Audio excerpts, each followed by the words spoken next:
여러분 안녕하십니까? 광주 MBC 뉴스데스크입니다. 일본 미쓰비시 중공업이 국내 자산을 매각해 강제동원 피해자에게 배상하라는 우리 법원의 결정을 따를 수 없다며 반발하고 있는데요. 바로 내일 대법원은 미쓰비시 중공업이 제기한 반발에 대해 심리를 할지 여부를 판단해야 합니다.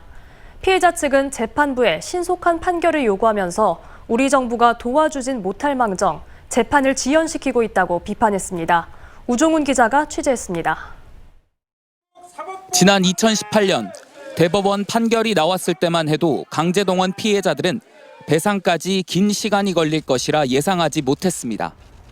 당시 소송에 참여했던 5명의 원고 중 생존한 피해자는 김성주, 양금덕 할머니뿐입니다. 미쓰비시 중공업은 판결을 따르기는커녕 국내 자산을 매각해 배상하도록 한 결정도 받아들이지 않고 있습니다. 우리가 일을 거기서 당연히 월급을 못 받았을 때 받아야지요. 단돈 10원 한 입도 안 받았어요. 1심과 2심 법원의 결정에 불복해 재항고를 거듭한 미쓰비시 중공업의 국내 자산 현금화 결정은 급기야 대법원 최종 판단을 앞두고 있습니다. 대법원은 사건이 접수된 지 4개월째인 내일 미쓰비시 중공업 측의 이의 제기에 대해 심리가 필요한지 결정해야 합니다.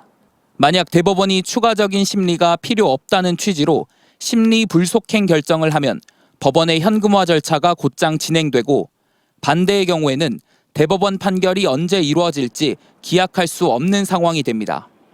지금 남은 2분마저 병마에 시달리고 있습니다. 할머니들이 더 시간을 기다릴 여유가 없습니다.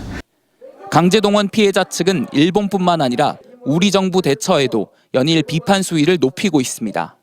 피해자 측이 불참하고 있는 민관협의회를 근거로 해법을 모색하고 있다는 외교부의 의견서 제출은 대법원의 판결을 지연시키려는 시도고, 강제동원 해법을 묻는 질문에 이미 대법원의 배상 판결이 난 사안이라면서도 일본이 우려하는 주권 침해를 언급한 윤석열 대통령의 발언은 망언이라는 겁니다.